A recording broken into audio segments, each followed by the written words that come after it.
Hello everyone and welcome all of you.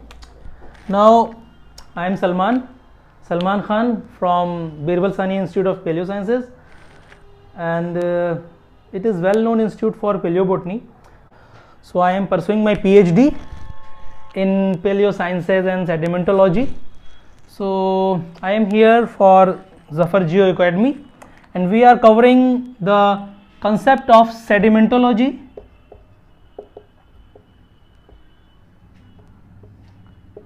and all these things right up given here is for the subject. Like this is a flow chart which we will cover in our lecture series. So we start from sedimentology. Basically, sedimentology is a science, is a kind of geology in which we study rock type. A rock, what is a rock? It is a assemblage of mineral, and especially sedimentary rock. The sedimentary rock is a assemblage of weathered minerals or sediments which when get accumulated and deposited in a particular basin or a particular trough or a particular valley region, then it gets lithified with due time and lithified into a strata, or it converts into a rock. And at few times we have also some chemical precipitates which precipitate with due time and give us like limestone and chert and all these kind of weathered or chemically precipitated rock. So now we are starting with the classification. For sedimentology, we will focus on origin and classification. For origin, we first define like sedimentary rock is classified into clastic rocks and non-clastic rock. As I have said, the chemical precipitates which will cover in non-clastics and clastic rocks will cover the granular accumulation like sand, silt and gravel and all those larger fragments. And in chemical precipitates we will cover chemically leached minerals like calcium carbonate, which covered CO3 for the accumulation of limestone. So now we will come to our topic, like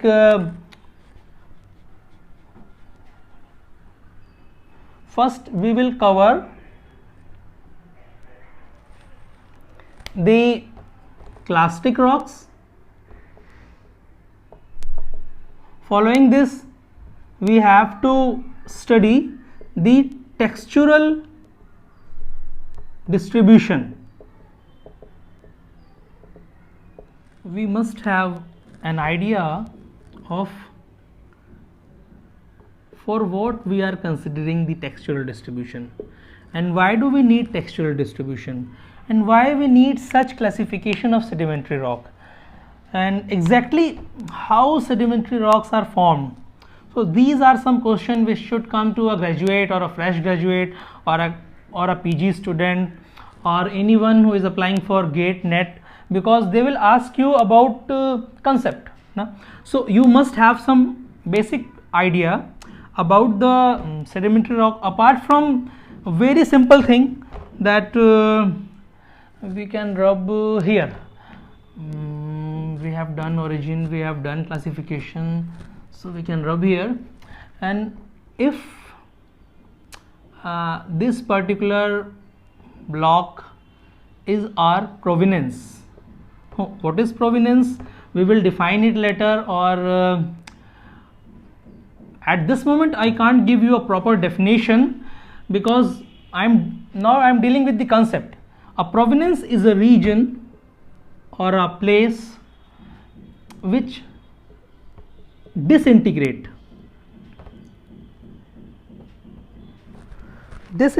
under the effect of either physical processes or chemical processes. Physical processes is like thermal change or frost action, both are same thing. So you can say contraction. So these all thing is simply weathering.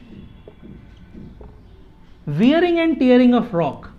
When this provenance get weathered, a particular rock body, a particular mountain, or any uplifted region, uplifted from where? From the mean sea level. When any particular region is uplifted from mean sea level, from ground,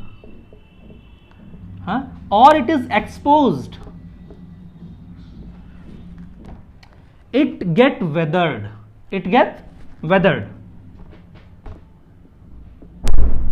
And when anything get weathered, it disintegrates. Disintegration of rock mass ultimately produced the grains.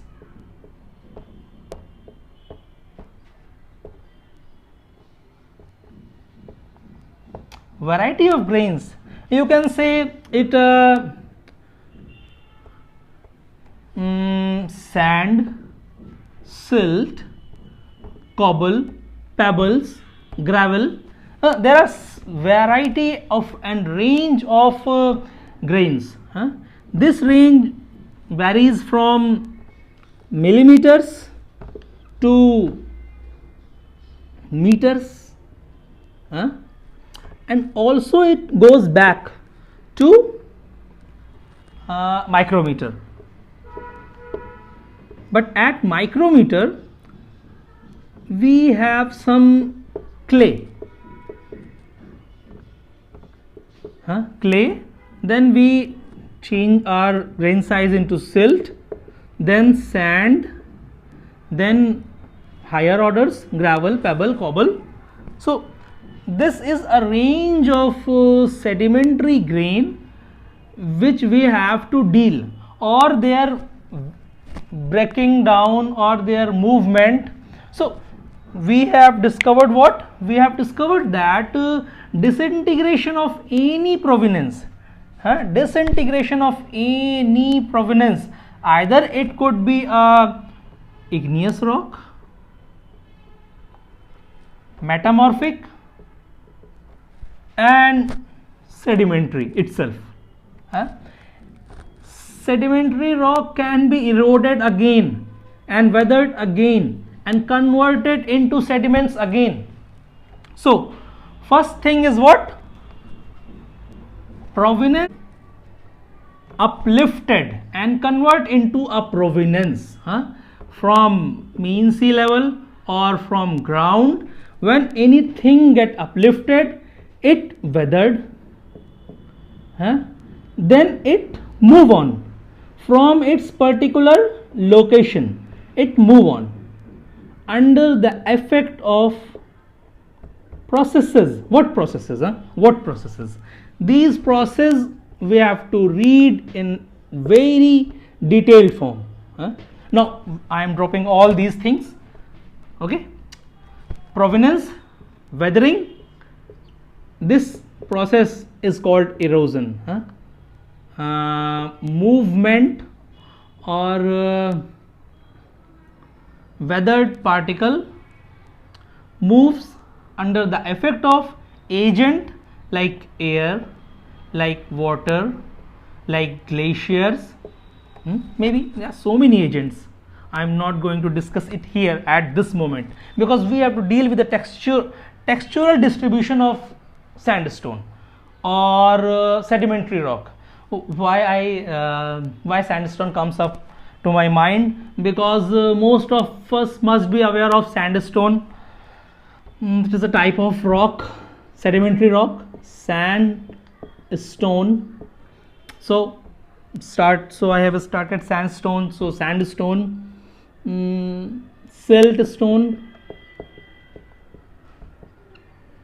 siltstone, limestone. Some well known sedimentary rock, and they have some texture. They are very easier and simpler kind of sedimentary rock. That's why I have put their name here. And you must have been interacted in your first year graduation field or your BSc. If you are a student of PG, then you must have gone across all these, and all these lecture you must be thinking is a kind of boring, but we have gone to the basic concepts. So we are covering this like textural distribution. Textural distribution. We are back to our topic, for which we are just preparing the background knowledge of textural distribution. Textural distribution.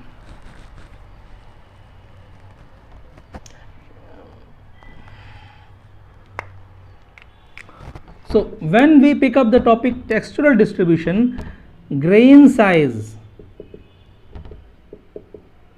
is very important. That's why I'm saying grain size, like sand is there, silt is there, and all those things is there. So we have to find out what defines the textural distribution. Actually, it is grain size which defines the textural distribution of a clastic rock. Okay, this is clastic rock. Clastic, what is clastic rock? Clastic rock which is made of clasts. What is a clast? Clast is defined as a rock fragment.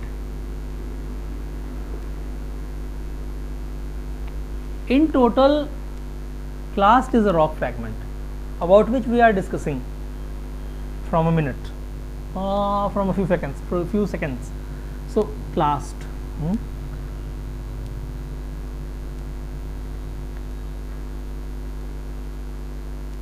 Grain size is a principal factor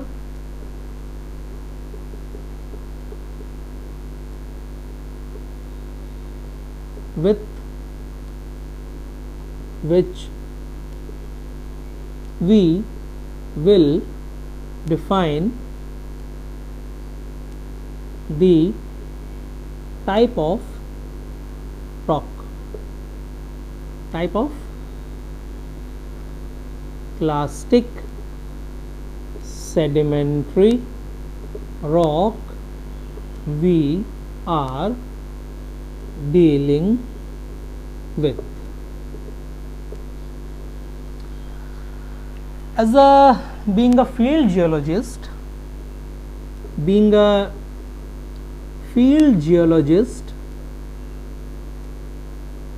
or being a field scholar or a student, you have to develop some basic idea or basic identification or identifying techniques to catch up, like how you identify or how you differentiate different type of clastic rocks in field without any chemical, or you can have some basic chemicals, or with only the help of a microscopic with a lens, with an optical lens with very minute power, and you have to identify that either this rock is sandstone, breccia, or conglomerate. These three names is not new for you. I know this. Okay. So principal factor which will define the type of clastic sedimentary rock is the grain size of that particular rock. Okay.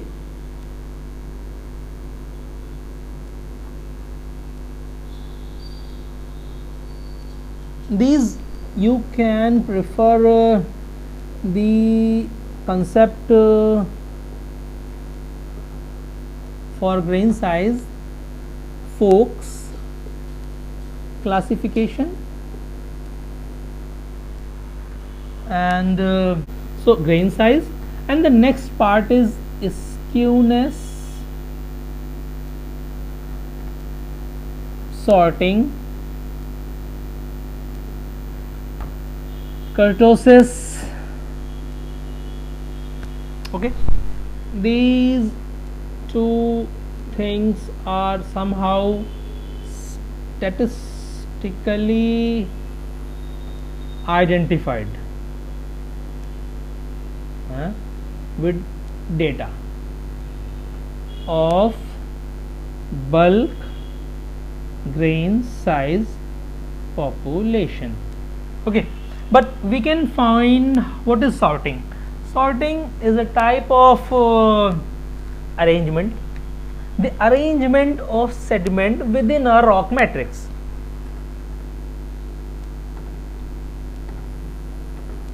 It is a type of uniformly arranged rock or very simple sandstone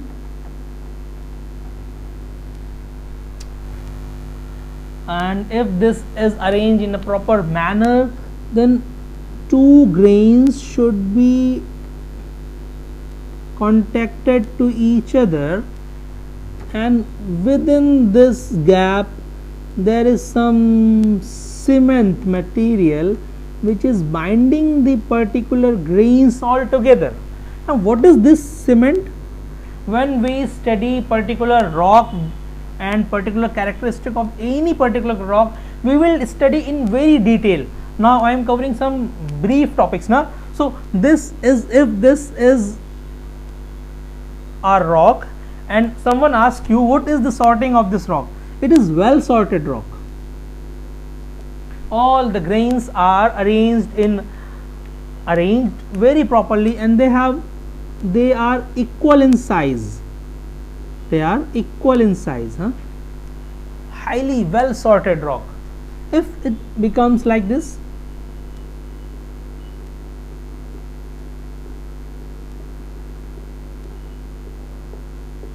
it is a type of poorly sorted rock. So from poorly sorted to well sorted, this is the range. What is our range of sorting? The range of sorting is actually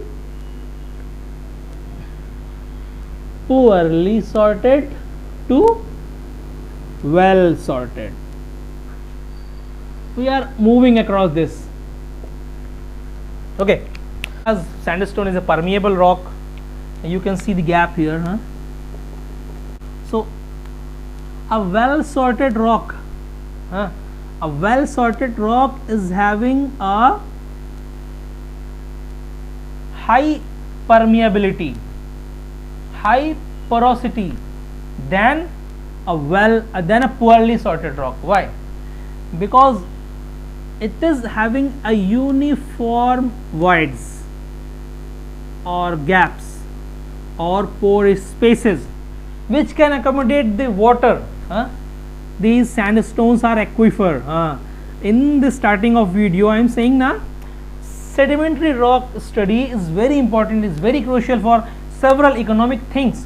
So this is the reason we must have idea about the rock body, we must have idea about the bedrock. What is the characteristics, what defines the permeability, and what defines this permeability also defines the accumulation of oil. This permeability also defines the formation of oil. We will discuss it later. Shape of grain,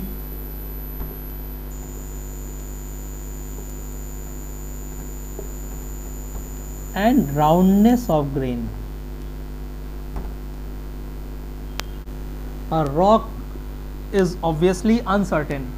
You can have this grain, you can have this grain, you can have this grain, you can have this grain, and you can have this grain too, and this is a rock. Okay, this is a, with the shape of grain we have roundness, angularity. So for shape of grain we have some scale also, some established scale, but a grain should be very properly studied. Like if this is a grain, okay,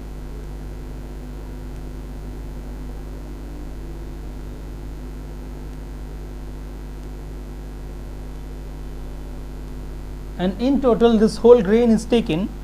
So this is the shape and this is the angularity. So we can say this grain is not well rounded, not angular. Okay, so it with zinc shape. Okay, classification of pebbles.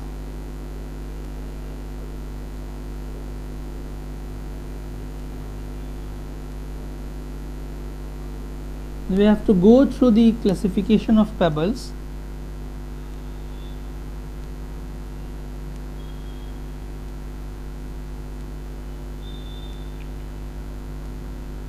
Of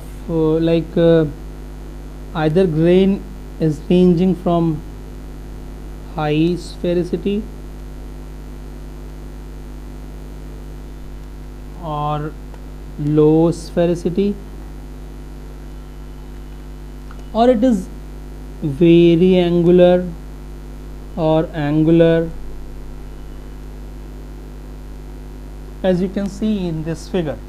So from ranging from very angular to well rounded, and ranging from low sphericity to high sphericity, your grain can be defined in the perfect manner. Okay. Now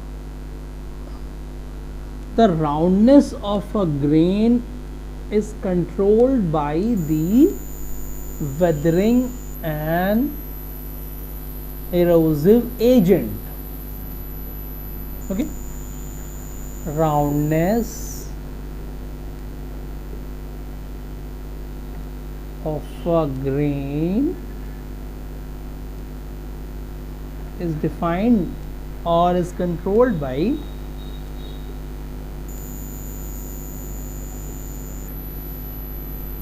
if provenance is more far from the valley,